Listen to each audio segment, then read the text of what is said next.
स्वागत है बच्चों आप सभी का हमारे अपने YouTube चैनल अवस्था एकेडमी पे। तो आज हम लोग देखने वाले हैं चलिए आज हम लोग देखने वाले हैं गद्य खंड। ठीक है, गद्य खंड और पाठ 1 से 13 सप्रसंग व्याख्या बिहार बोर्ड क्लास 12।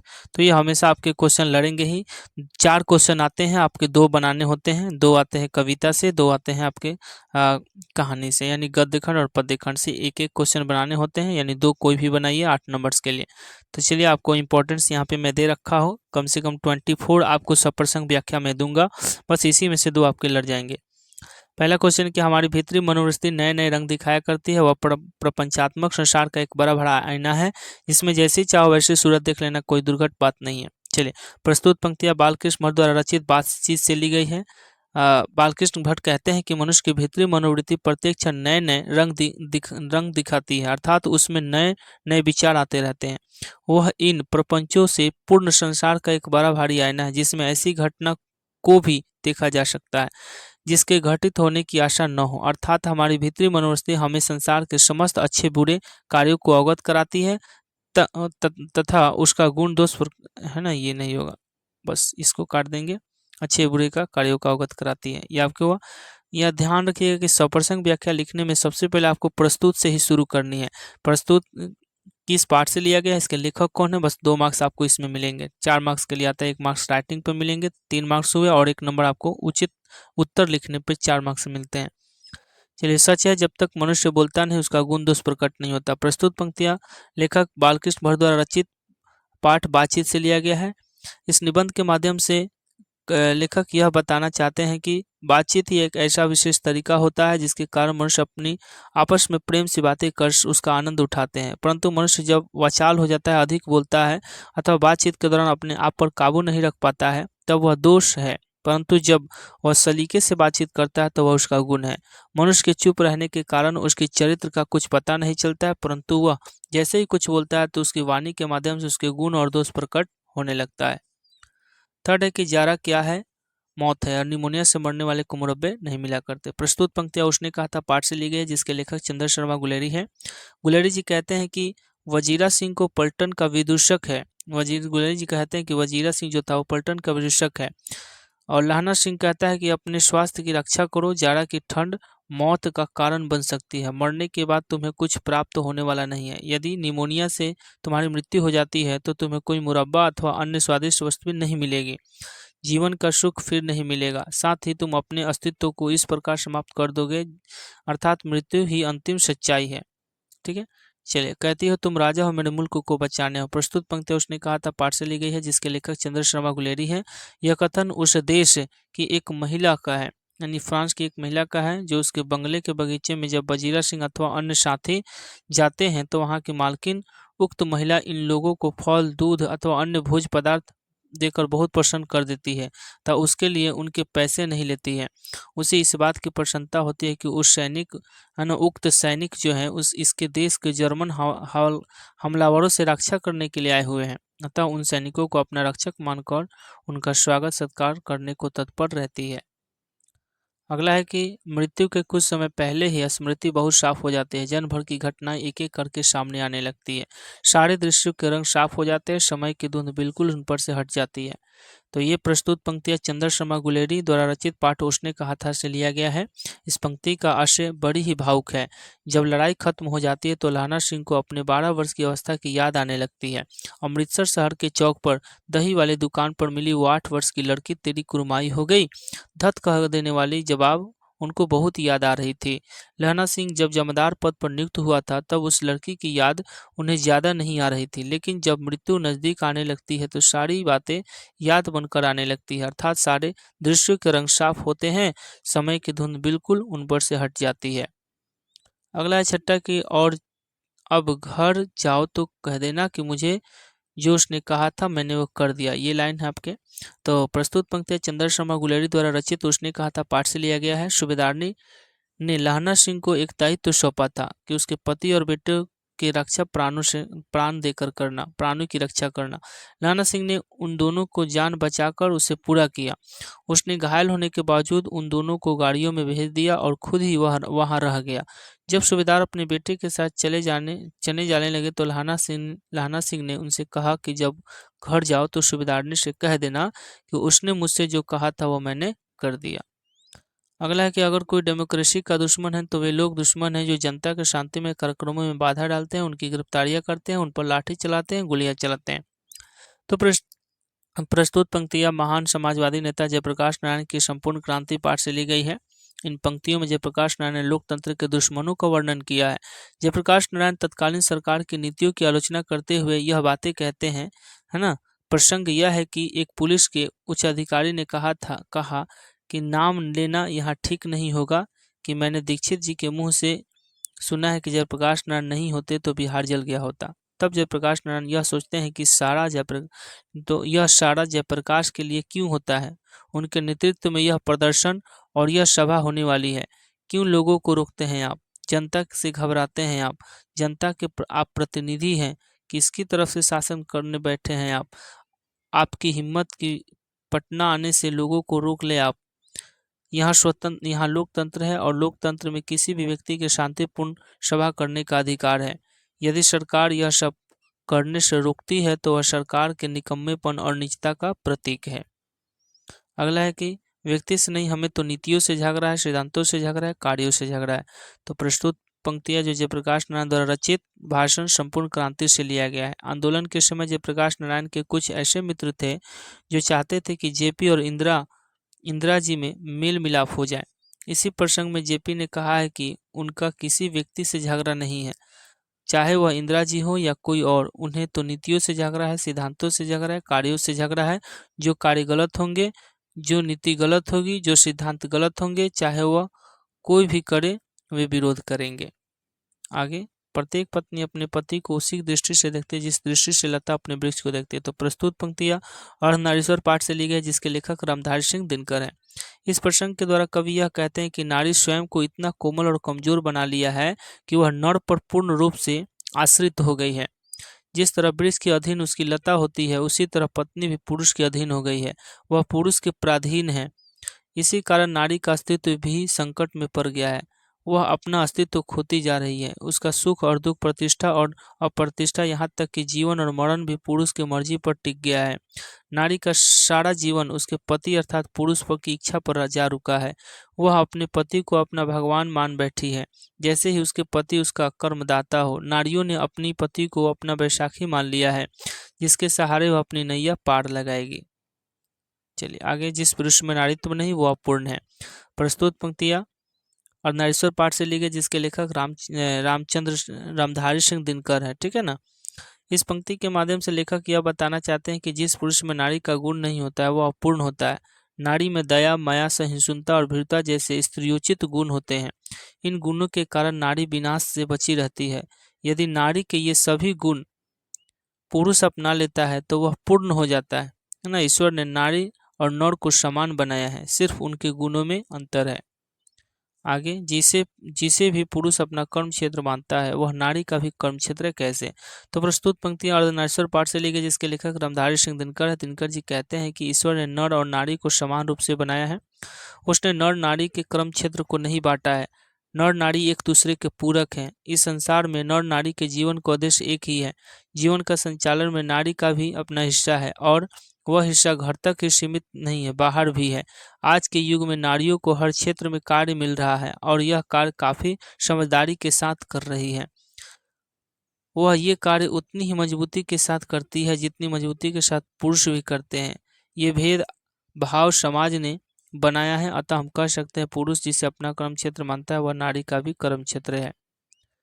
अगला है कि मैंने देखा पवन में चीड़ के वृक्ष, गर्मी से सूख कर मटमैले हुए चीड़ के वृक्ष धीरे धीरे गा रहे हैं कोई राग जो कोमल है किंतु करुण नहीं, अशांतिमय है किंतु उद्वेगमय नहीं।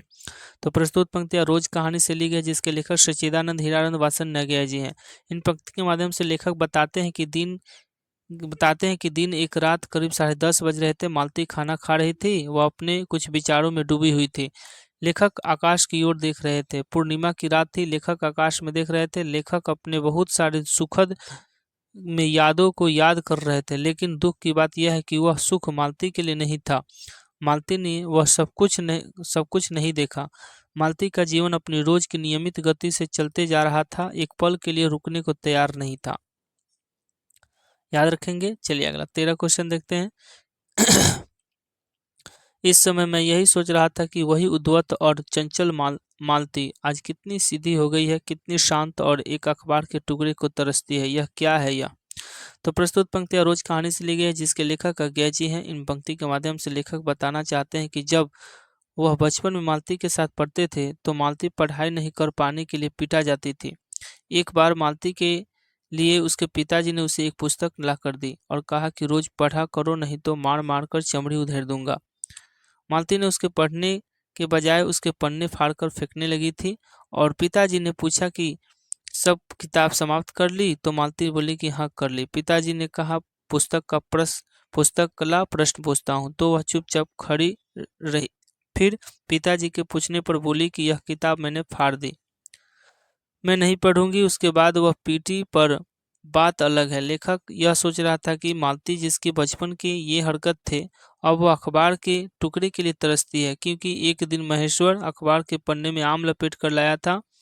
उस आम को धोने के लिए मालती से बोला था, तो मालती उस अखबार के पन्ने को संध्या के समय में कम प्रकाश में नल के पास खड़ी होकर पढ़ रही थी।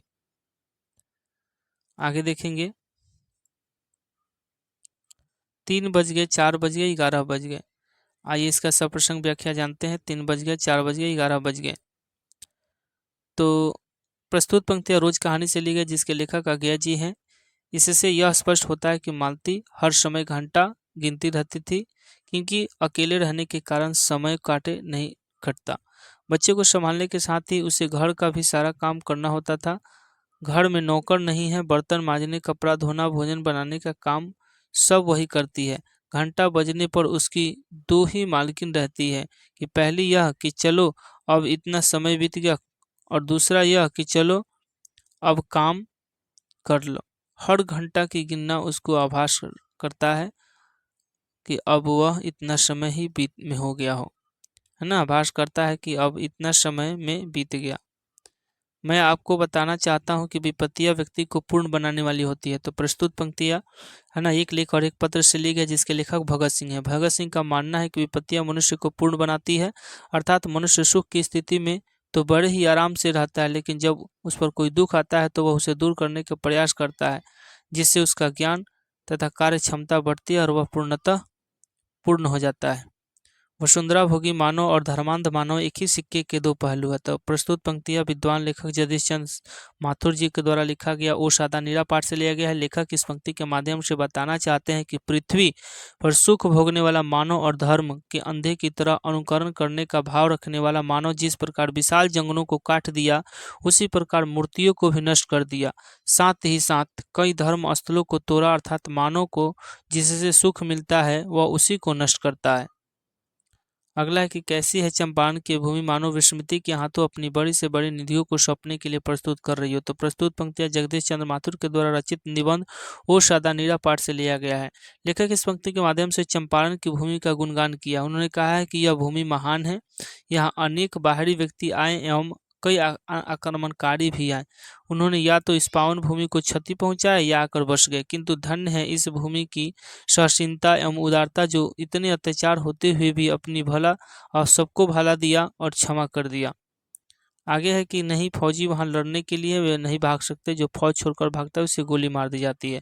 तो प्रस्तुत पंक्तियां सिपाही की माँ पाठ से ली गई है, जिसके लेखक मोहन राकेश हैं। लेखक कहते हैं कि वर्मा से आई दोनों लड़कियां जब विष्णु के घर सहायता के लिए आती है, तब विष्णु द्वारा पूछे जाने पर वे कहती है कि वर्मा के युद्ध से अपनी जान बचाकर जंगल के रास्ते आई हूँ।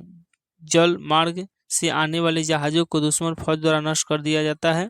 सभी लोग अपनी जान बचाकर वहां से भाग रहे हैं। विष्णु कहते हैं कि मानक भी वहां लड़ने के लिए गया है, वो क्यों नहीं आया? तब उनसे कोई एक लड़की कहती है, नहीं फौजी वहां लड़ने के लिए है, वे भाग नहीं सकते, जो फौज छोड़कर भागता है उसे गोली मार दी जाती है। याद रखेंगे। चलिए, यह भी हमारी तरह गरीब आदमी है। तो प्रस्तुत पंक्ति सिपाही की सिपाही की माँ पंक्ति से ली गई, जिसके लेखक मोहन राकेश है। लेखक कहते हैं कि बिस्नी रात को सोते हुए सपना देखती है कि मानक घायल अवस्था में घर आया है और उसे मारने के लिए एक दुश्मन सिपाही भी उसके पीछे आया है।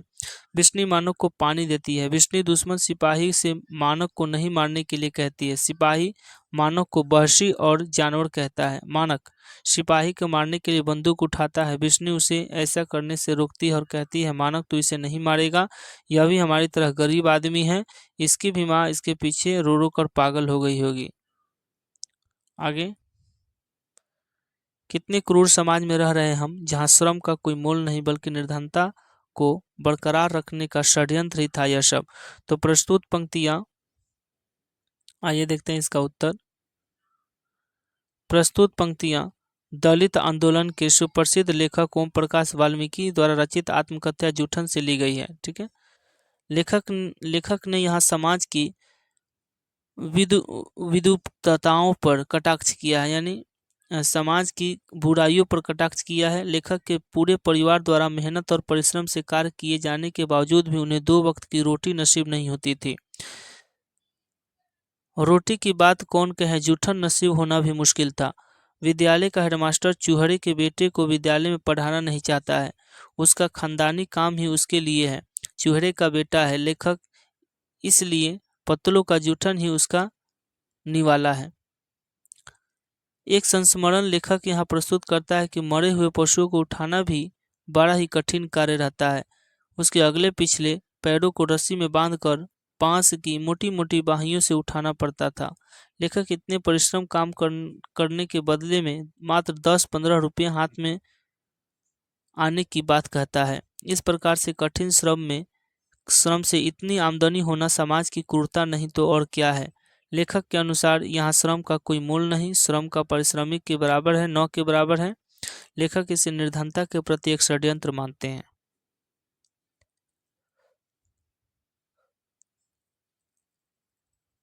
अगला क्या है, यहाँ प्रत्येक मनुष्य किसी न किसी के विरोध में खड़ा है और किसी सुरक्षित स्थान पर पहुंचने के लिए प्रतिष्ठा, सम्मान, शक्ति व आराम के लिए निरंतर संघर्ष कर रहा है। तो प्रस्तुत पंक्तियां जे कृष्णमूर्ति रचित संभाषण से शिक्षा से ली गई है।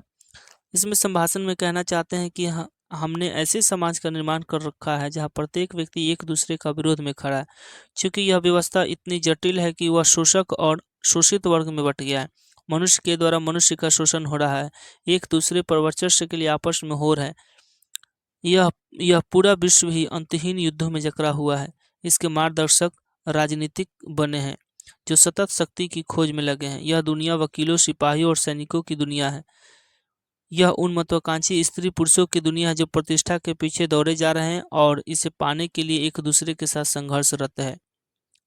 अगला है कि वैसे धीरे धीरे मैंने अनुभव से यह जान लिया कि आवाज ही ऐसे मौकों पर मेरा सबसे बड़ा अस्त्र है। प्रस्तुत पंक्तियां जो है वो अतिरिक्त पाठ कहानी से ली गई है। इस लेखक है उदय प्रकाश है। इन पंक्तियों के माध्यम से उदय प्रकाश अपने मन की व्याख्या की है। कहानी में तिरिक्ष आतंक का पर्याय बनकर आया है। उसी के कारण लेखक के डरावने सपने आते हैं। यह आतंक शहरी आधुनिकता एवं जीवन दृष्टि का शौर्य और सत्ता की निरंकुशता का है। एक तरफ आतंक और यंत्रणा से उपजी बेचैनी है, तनाव और असहायता का भाव निहित है, तो दूसरी ओर शहरी या कहें आधुनिक मनुष्य की संवेदनहीनता और अमानवीयता छिपी हुई है। यह मूल्यों का संक्रमण सर्वाधिक दृष्टिगोचर होता है। परंपरा और आधुनिकता अथवा पुराने और नए द्वंद्व से जहाँ नवीन भावबोध का सृजन हुआ, वही कुछ विकृतियों ने भी जन्म ले लिया। आगे है कि आदमी यथार्थ को जीता ही नहीं, यथार्थ को रचता भी है। प्रस्तुत पंक्तियां मलयज द्वारा लिखित हंसते हुए मेरा अकेलापन डायरी से लिया गया है। प्रस्तुत पंक्तियों में समर्थ लेखक मलयज की 10 मई 1978 की डायरी है। जीव मात्र को जीने के लिए हमेशा संघर्ष करना पड़ता है। वह इन संघर्ष को जीता है। यदि संघर्ष ना करे तो जीवन का कोई मोल ही ना हो। मनुष्य इन यथार्थों के सहारे जीवन जीता है। वह इन यथार्थ का भोग भी करता है और भोग करने के दौरान उसकी सर्जनता भी कर देता है। संघर्ष को जन्म देती है। कहा गया है कि गति ही जीवन है और जड़ता मृत्यु। इस प्रकार आदमी यथार्थ को जीता है। भोगा हुआ यथार्थ दिया हुआ यथार्थ है और हर अपने यथार्थ की सृजनता करता है और उसका एक हिस्सा दूसरे को दे देता है और इस तरह क्रम चलते रहता है। इसलिए यथार्थ की रचना सामाजिक सत्य की दृष्टि के लिए नैतिक कर्म है। चलिए लास्ट प्रसंग व्याख्या देख लेते हैं, उसके बाद इसका खत्म हो जाएगा। इस संसार से संप्रीति का रचनात्मक कर्म है, इस कर्म के बिना मानवीयता अधूरी है। प्रस्तुत पंक्तियां मलयज लिखित हंसते हुए मेरा अकेलापन शीर्षक डायरी से ली गई है। इस पंक्ति के माध्यम से लेखक मलयज के अनुसार बताते हैं, मानव का संसार से जुड़ा होना निहायत जरूरी है। मानव संसार के मानव का उपभोग करता है और उसकी सर्जना भी करता है, और मानव अपने संसार का निर्माता स्वयं है। वही अपने संसार को जीता है और भोगता है। संसार में संतृप्ति ना होने के पर कोई कर्म ही ना करे। कर्म करना जीव मात्र के अस्तित्व के लिए बहुत ही आवश्यक है। उसके होने की शर्त संसार को भोगने की प्रवृत्ति ही है। भोगने की इच्छा कर्म का प्रधान कारक है, और इस तरह संसार में संतृप्ति होने पर जीव मात्र रचनात्मक कर्म और उत्सुक होता है। इस कर्म के बिना मानवीयता अधूरी है, क्योंकि इसके बिना उसका अस्तित्व ही संशयपूर्ण है। पद्य खंड, ठीक है, पद्य खंड। और पद्य खंड में आपको पता है कि कितने चैप्टर हैं, 1 से लेकर 13 पार्ट, और ये आपके बिहार बोर्ड 12th के लिए है ना, जो 8 मार्क्स आपके एग्जाम में पूछे जाएंगे। 2 क्वेश्चन बनाने हैं 8 मार्क्स के लिए। मैं पूरा ये क्वेश्चन आपको प्रोवाइड करा रहा हूँ। पहला क्वेश्चन आता है आपको कि धनी सो पुरुष जस कीर्ति जासु, फूल मरे पर मरे न बासु। आपको लिखने कैसे हैं, तो प्रस्तुत पंक्तियां जैसी लिखित करबक के द्वितीय भाग से ली गई है। उपयुक्त पंक्तियों में कवि कहना चाहता है कि जिस प्रकार पुष्प अपने नश्वर शरीर को त्याग देता है, किंतु उसकी सुगंधित धरती पर व्याख्यित न रहती है, क्योंकि उसका सुगंध जो होता है धरती पर मौजूद रहता है, ठीक उसी प्रकार महान व्यक्ति भी इस धाम पर अवतरित होकर इस धरती पर जन्म लेकर अपनी कीर्ति पताका सदा के लिए भवन में फहरा जाते हैं, इस धरती पर छोड़ जाते हैं। पुष्प सुगंध सदृश यशस्वी लोगों को भी कीर्तियां विनष्ट नहीं होती, बल्कि युग युगांतर उनकी लोक हितकारी भावनाएं जन जन के कंठ में विराजमान रहती है। कहने का मतलब कि लोग जो जितने कार्य किए रहते हैं, उनके सारे कार्य लोगों के मुख पर विराजमान होते हैं। दूसरे अर्थ में क्या लिख सकते हैं, तो पद्मावती की लौकिक कथा को आध्यात्मिक धरातल पर स्थापित करते हुए कवि ने सूफी साधना के मूल मंत्रों को जन जन तक पहुंचाने का कार्य किया है। इस संसार की नश्वरता की चर्चा लौकिक कथा काव्यों तथा प्रस्तुत कर कवि ने अलौकिक जगत को सबको रूबरू कराने का काम किया है। यह जगत तो नश्वर है, केवल कृतियां ही अमर रह जाती है। लौकिक जीवन में अमरता प्राप्ति के लिए अलौकिक कर्म द्वारा ही मानव उस सत्ता को प्राप्त कर सकता है। तो आप यहाँ का आंसर कहाँ तक लिख सकते हैं, है ना, यहाँ तक आप आंसर लिख सकते हैं, ठीक है। प्रस्तुत पंक्तियां से लेकर यहाँ तक, इसके आपको ये टच नहीं करनी है, ठीक। बस आपको 4 मार्क्स के लिए इतना क्वेश्चन है, इंपॉर्टेंट है। सेकंड देखते हैं। सेकंड है कि कछु खात कछु धरनी गिरावत, छवि निरखती नंदरनिया। प्रस्तुत पंक्तियां हमारे पाठ्य पुस्तक दिगंत भाग 2 के सूरदास पद की कविता से लिया गया है। यह सूरदास की विश्व प्रसिद्ध कृति सूरसागर से संकलित है। इस पंक्ति कवि कहते हैं कि कुछ खा रहे हैं कृष्ण, कुछ खा रहे हैं और कुछ धरती पर गिरा रहे हैं। माता यशोदा प्रेम पूर्वक उनके मुख को देख रही है, ठीक है, इतना आप लिख सकते हैं। अगला आता है कि भोजन करी नंद अचमन लील्हो मांगत सूर जूठनिया। तो प्रस्तुत पंक्तियां हमारे पाठ्य पुस्तक दिगंत भाग 2 के सूरदास के कविता पद से लिया गया है। यह सूरदास की विश्व प्रसिद्ध कृति सूरसागर से संकलित है। इस पंक्ति के माध्यम से कवि कहते हैं कि इस समय जो खुशी नंद बाबा और माता यशोदा को हो रही है, वो खुशी तीनों लोक में कहीं भी नहीं है। भोजन कराने के बाद नंद बाबा कुल्ला करते हैं, यानी भोजन कराने के बाद नंद बाबा जो होते हैं कृष्ण जी का मुंह धोते हैं। कवि सूरदास बालक श्री कृष्ण का जूठा मांगते हैं, या मानते लिखा या मांगते हैं, जिसे पाकर वे स्वयं को धन्य समझते हैं, ठीक है। चलिए अगला है चौथा कि आपुन खात नंद मुख नावत सो छवि कहत न बनिया। तो प्रस्तुत पंक्तियां हमारे पाठ्य पुस्तक दिगंत भाग 2 के सूरदास के पद कविता से लिया गया है। यह सूरदास के विश्व प्रसिद्ध कृति सूरसागर से संकलित है। इस पंक्ति के माध्यम से कवि कहते हैं कि बाल श्री कृष्ण स्वयं भी खा रहे हैं और नंद बाबा को भी खिला रहे हैं। इस दृश्य का वर्णन नहीं किया जा सकता। इस दृश्य में बाल कृष्ण का, है ना, बाल कृष्ण यानी जो कृष्ण भगवान बच्चे हैं, उनका निश्चल प्रेम और उनके पिता नंद बाबा का आनंद है, जिसका वर्णन शब्दों में नहीं है। चलिए अगला पांचवा पूछता है आपका सप्रसंग में कि कली कराल दुकाल दारुण सब कुभाती कुसाजू निज जन मन ऊंच जैसी कोढ़ में की खाजू। तो प्रस्तुत पंक्ति हमारे पाठ्य पुस्तक दिगंत भाग 2 के पद से ली गई है। इसके कवि तुलसीदास जी हैं। यह विनय पत्रिका से संकलित है। इस पंक्ति के माध्यम से कवि तुलसीदास कहते हैं कि हे माता, जब प्रभु की इच्छा यह जानने की हो कि उनका दास कौन है, तब आप मेरा नाम और मेरी दशा उन्हें बता दीजिएगा। कृपालु श्री राम के सुनते ही मेरी बिगड़ी बन जाएगी। बहुत अच्छा ये आपका पॉइंट्स है। चलिए अगला है कि पेट भरी तुलसी ही जिमाए भांगती सुधा सुनाजो। तो प्रस्तुत पंक्ति हमारे पाठ्य पुस्तक दिगंत भाग 2 के पद से ली गई है। इसके कवि तुलसीदास जी हैं। यह विनय पत्रिका से संकलित है। इस पंक्ति में कवि तुलसीदास कहते हैं कि मैं जन्म से ही भूखा हूँ, भिखारी हूँ, गरीब हूँ। आप ही मेरी भूख और मेरी गरीबी का उद्धार कर सकते हो। मेरी भूख, मेरा पेट आपके नाम और आपकी भक्ति से ही भरेगा। मेरे लिए इससे अच्छा भोजन कोई नहीं है। मेरी सुधा आपकी भक्ति से ही शांत होगी। हे प्रभु, आप मुझे अपनी भक्ति रूपी भोजन का एक निवाला दीजिए, जिससे मैं तृप्त होकर अपनी सुधा को शांत कर सकूं।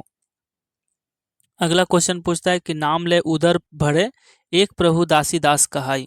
तो प्रस्तुत पंक्ति हमारे पाठ्य पुस्तक दिगंत भाग 2 के पद से ली गई है, जिसके कवि तुलसीदास जी हैं। यह विनय पत्रिका से संकलित है। इस पंक्ति के माध्यम से कवि तुलसीदास माता सीता से विनीत करते हैं, प्रार्थना करते हैं कि मैं सभी प्रकार से दीन हूँ, गरीब हूँ, अंगहीन हूँ, दुर्बल हूँ, मलिन हूँ और बहुत बड़ा पापी भी हूँ। मैं इतना निकम्मा हूँ कि मैं अपना पेट भरने के लिए श्री राम का नाम लेता हूँ, लेकिन मैं प्रभु की दासी का दास हूँ। ठीक है। चलिए अगला क्वेश्चन आता है कि लागती लपकी कंठ बैरिन के नागिन सी रुदती रिझावे दे मुंडन दे माल को। तो प्रस्तुत पंक्तियां काव्य कृति छत्रसाल दशक से संकलित है, कविताओं से ली गई है। इन पंक्तियों के माध्यम से भूषण ने छत्रसाल की तलवार की प्रशंसा की है। छत्रसाल की तलवार नागिन के समान है। वह शत्रुओं के गर्दन से लपट कर जा मिलती है और देखते देखते नर मुंडों की ढेर लगा देती है, मानो भगवान शिव को रिझा रही हो। इस प्रकार छत्रसाल की तलवार की महिमा का गान कवि ने किया है। छत्रसाल की तलवार का कमाल प्रशंसा योग्य है। इन पंक्तियों में अनुप्रास अलंकार का प्रयोग हुआ है। भयंकर रूप के चित्रण के कारण रौद्र रस का भी प्रयोग झलकता है। अगला है कि प्रतिभट कटक कटिल ले काटी काटी कलिका सी कलकी कलेऊ देती काल को। तो प्रस्तुत पंक्तियां भूषण कवि की कविता है ना, कवित यानी छत्रसाल दशक कवित से ली गई है, जो पाठ्य पुस्तक से संकलित है। इस अवतरण में वीर रस के प्रसिद्ध कवि भूषण ने महाराजा छत्रसाल की तलवार का गुणगान किया है। इनकी तलवार और छत्रसाल होगा तो यह वीर रस न होकर रौद्र रस लिखेंगे, है ना। इस अवतरण में रौद्र रस के प्रसिद्ध कवि, हाँ चलिए वीर रस के, यह ध्यान रखेंगे कि ये हम फिर से बताएंगे।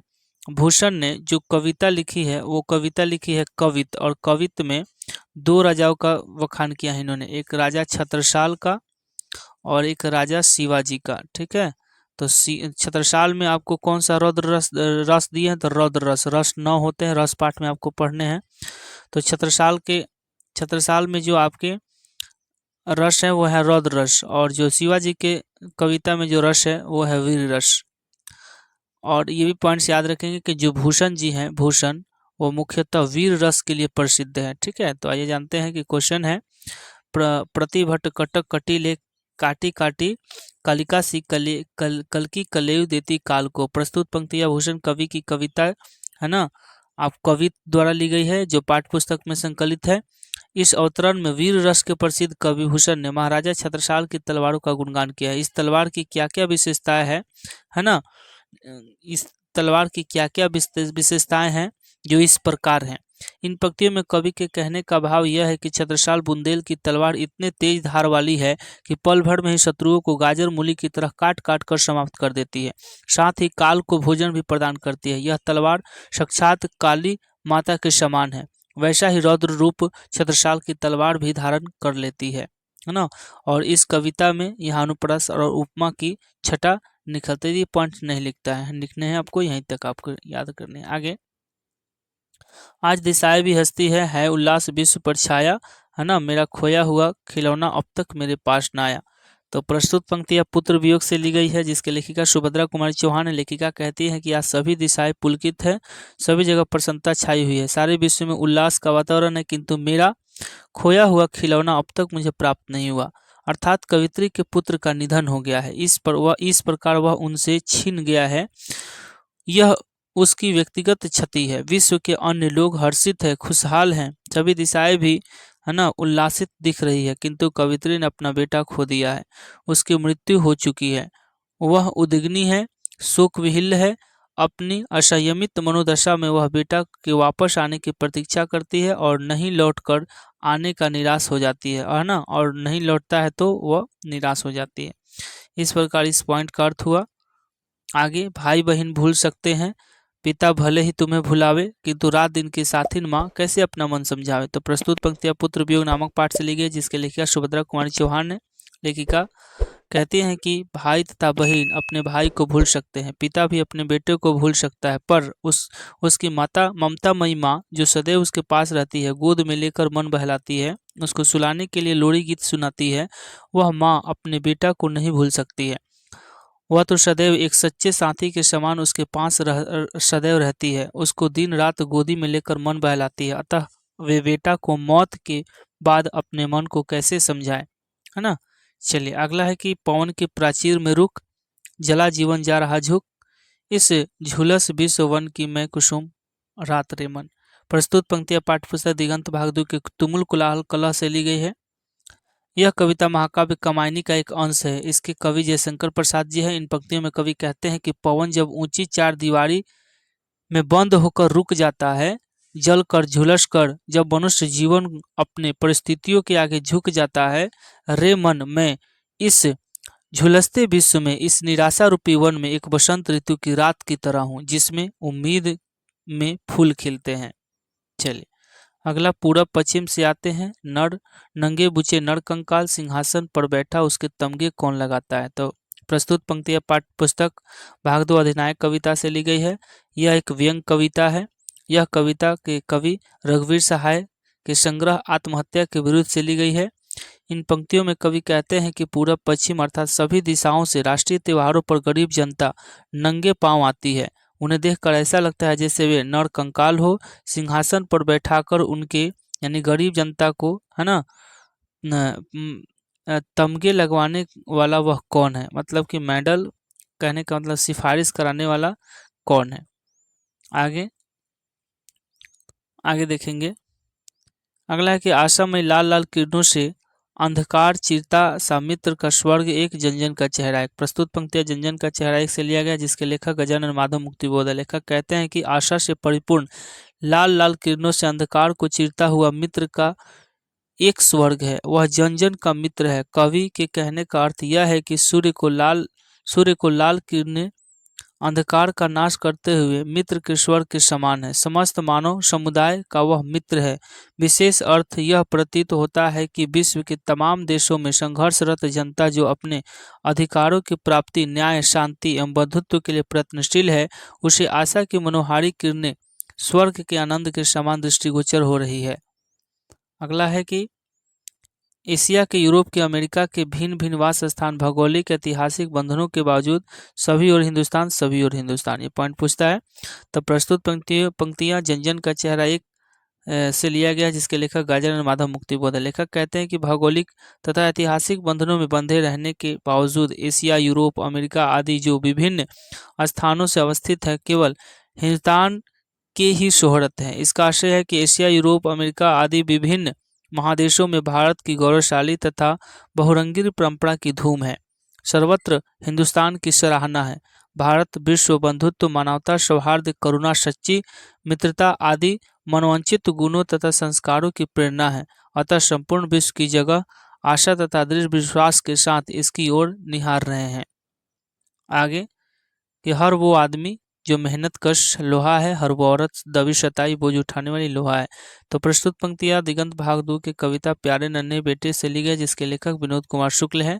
यह कविता उनके कविता संकलन वह आदमी नया गर्म कोट पहनकर चला गया एक विचार की तरह से संकलित है। इन पंक्तियों के माध्यम से कवि कहते हैं कि हर वो आदमी जो मेहनत करता है वो लोहा है, हर वो आदमी जो मेहनत करके अपना जीवन यापन करता है वो लोहा है, हर वो औरत जो दबी हुई, सताई हुई है और बोझ उठाने वाली है वो भी आपकी लोहा है। आगे कि जैसे गिर गया हो गजदंतों को गंवाकर कोई हाथी। चलिए आइए जानते हैं। तो इसका उत्तर क्या कहा कि प्रस्तुत पंक्तियां ज्ञानेंद्र पति द्वारा लिखित गांव के घर हैं। जानते हैं फिर से कि चलिए 17 पाठ के 17वां क्वेश्चन क्या कहता है कि गिर गया जैसे गजदंतों को गंवाकर कोई हाथी। तो प्रस्तुत पंक्तियां गांव के घर से लिया गया, जिसके लेखक ज्ञानेंद्र पति हैं। गांव के घर में गजदंतों को गंवाकर कोई हाथी की तुलना सर्कस के प्रकाश बुलौआ से ही की गई है। सर्कस में प्रकाश बुलौआ का प्रयोग शहर में सर्कस कंपनी के आने की सूचना के उद्देश्य से किया जाता है। इसके साथ ही इसके द्वारा दूर दूर तक जन जन समुदाय को आकृष्ट करना भी एक लक्ष्य होता है, ताकि दर्शकों की संख्या बढ़ सके। एक शासनादेश द्वारा प्रकाश बुलौआ पर रोक लगा दी गई है तथा अनेक वर्षों से इसका प्रसारण बंद है। यह लुप्त हो गया है। इसी संदर्भ में कवि दृष्टांत के रूप में उपयुक्त पंक्ति के द्वारा उसकी तुलना अपने दोनों दांतों खोकर भूमि पर गिरे हुए हाथी से कर रहे हैं। जिस प्रकार दोनों दांत खोकर हाथी पीड़ा से भूमि पर गिरा पड़ा है, उसी प्रकार प्रकाश बुलौआ भी आज निस्तेज हो गया है, गायब हो गया है। तो इस प्रकार बच्चे इतना क्वेश्चन कर लीजिएगा 1 से 13 पाठ में, है ना। तो आपके 1 से 2 क्वेश्चन आपके सप्रसंग व्याख्या में लड़ेंगे।